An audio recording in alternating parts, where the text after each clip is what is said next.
The first question we'd like to answer is this was sent in this morning. Where do you get the money to even begin advertising?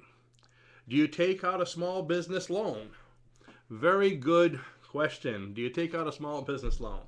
Again, personal preference. All depends what your financial status is right now.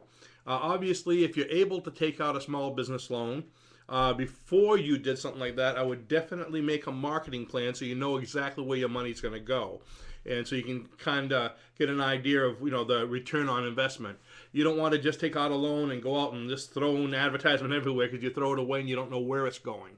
Um, Most of the people that I've seen, most of our graduates, are kind of starting out, the ones that are getting into this business because they want to make money, are on a tight budget to begin with, okay? So when you're on a tight budget, you try to find the most cost effective ways of advertising as possible. Now, from what I've seen in my career, the bread and butter of hypnosis advertising is the newspaper. That seems to be number one out of anything I've seen. Now, in the newspaper, what do you do? Do you just advertise anywhere in the newspaper? Do you go in the classifieds? I know a lot of people like to go in the classified ads and say quit smoking, this kind of thing. Most people are not looking in the classifieds to get help with quit smoking or study habits or whatever. So you're going to want to probably get a what do you call that? A block ad, which is one of those little picture ads you have in the body of the paper. So not in the classifieds. I find that a picture is worth 1,000 words, okay, because there's so many words in the newspaper. Just look through the newspaper and see how everything blends in.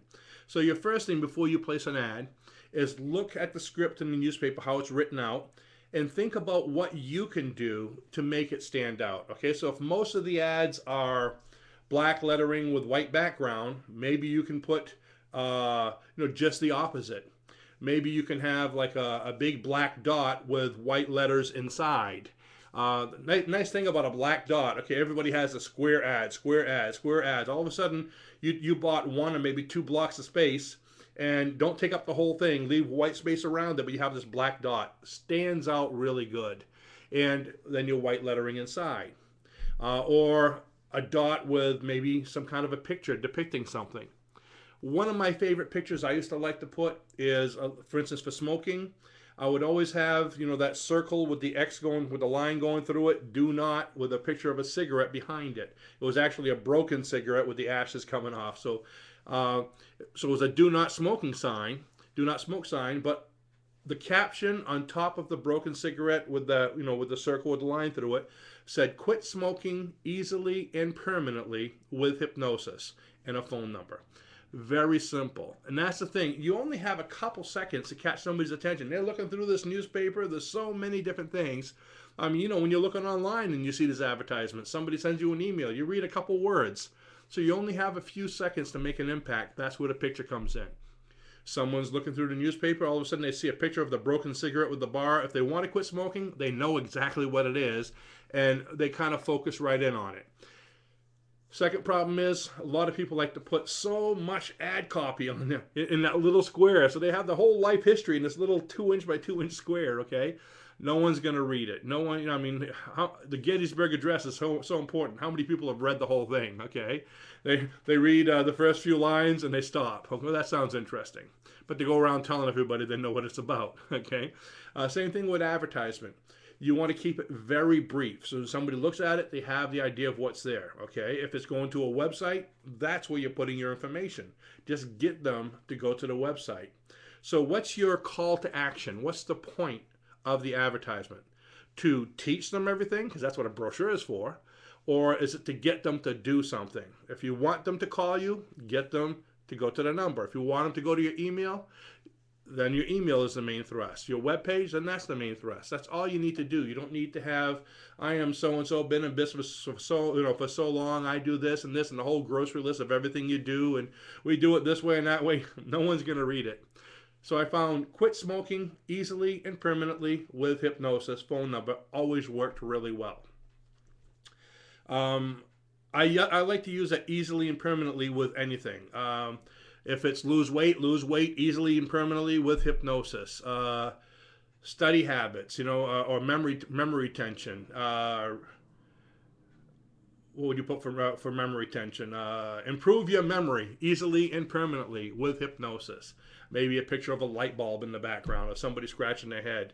Something that you could put in the background that won't detract from the words. I like to put drawings like cartoon characters or things that can be faded out that aren't too busy. So again, the cigarette with the red line, that's a little faded out, but it's not overpowering all the words. Okay. Past life regression. Okay, past life regression. I always put like a drawing of a pyramid or a sphinx or something like that. And it makes people think of, a long time ago, or it could be anything you want. But something, a drawing I think is better than a real colorful picture because that's going to take away from the words. So, newspaper is number one. For sessions, I think another thing that worked really well for me is the cable advertising. Now, I don't mean cable television commercials. I'm talking about like the community bulletin boards, the advertisement that stays up for a few seconds and then it moves on to another one that comes up for maybe, I think about 10 or 15 seconds it stays up. You'll see them, some channels will have, it's like a community type thing. You'll see things coming up, Bean Supper, 5 o'clock, 324, the number, and St. Joseph's Parish Church, Joe the Plumber, John the Carpenter, all different kinds of things, a lot of public service. Now, most of these are nonprofit. However, most of these channels will allow professionals to advertise on them as well, but they're going to pay. The nonprofit is free. That's a difference. But who's looking at these? People that are unemployed, that are sitting at home, maybe down in the dumps, maybe sick from work, and what are they doing? They're sitting around, they're watching these local channels, and usually smoking a cigarette, having a cup of coffee, and they see the quit smoking easily and permanently with hypnosis on the television. They use the same ad, and they go, maybe I should, okay? Or people that are working third shift sometimes have these things on, and a lot of third shift people, monotonous jobs, are smokers. So really good way to catch them. Now, don't think that the people that are unemployed or sitting at home that's not making money can't afford your sessions. Yes, they can, especially with smoking, okay? Smoking is probably the number one session that people come to see hypnotists for. Maybe 75, 80% of your business could be that if you push it. But it's the only thing that really costs nothing if you think of it, because they're paying for cigarettes anyway.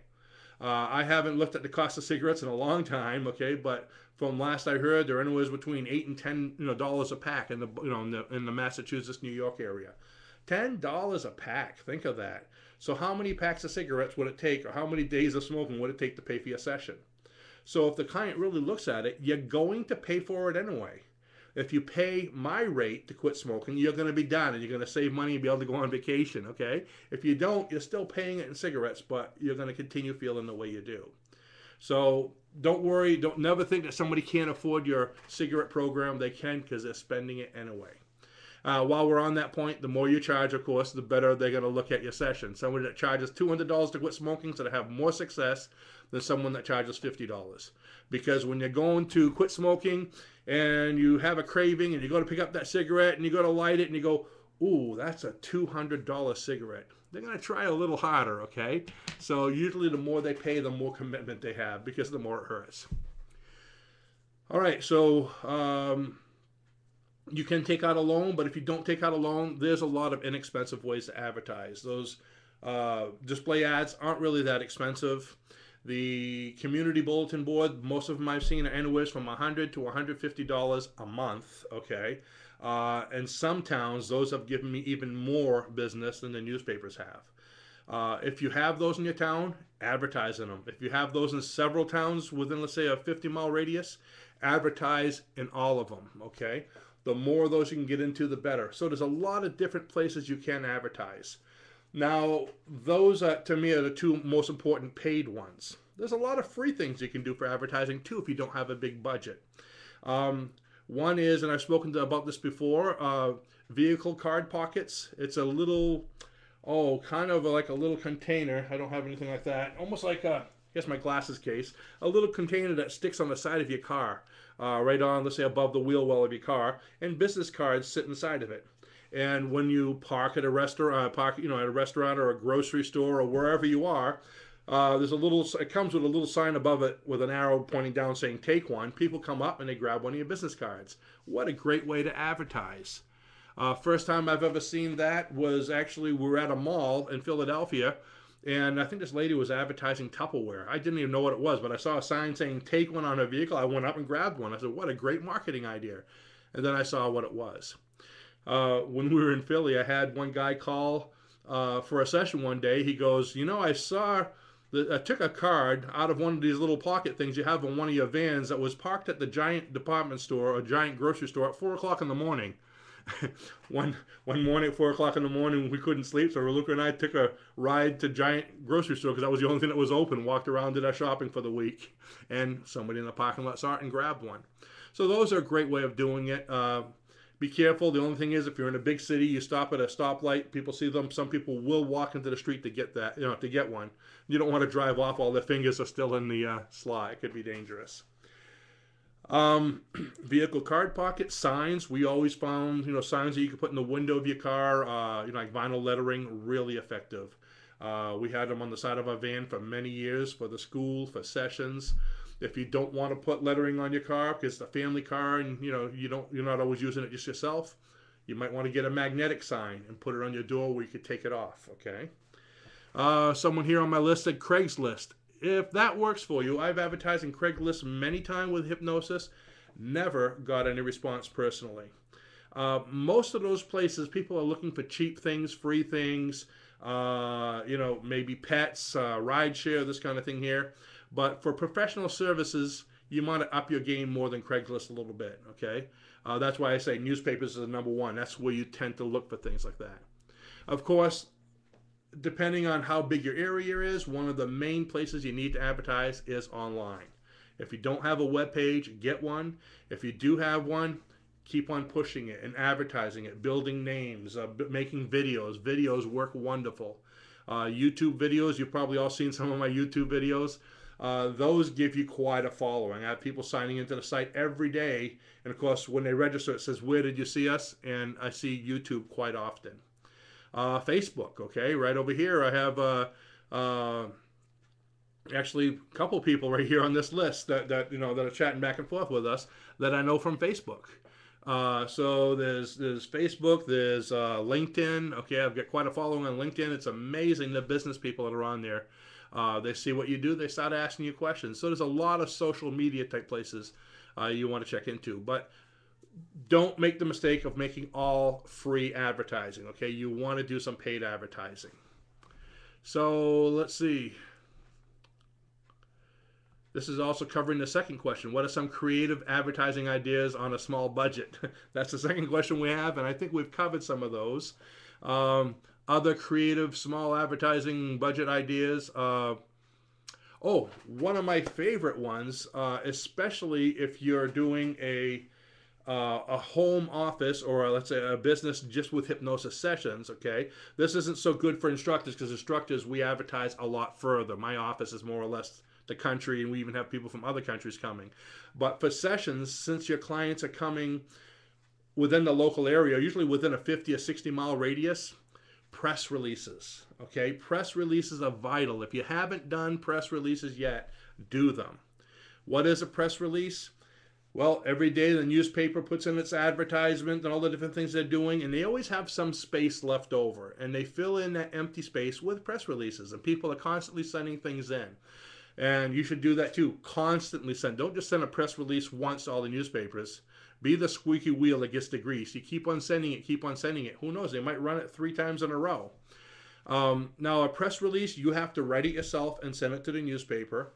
And it's something that should read more as copy rather than advertisement. So make something interesting about yourself.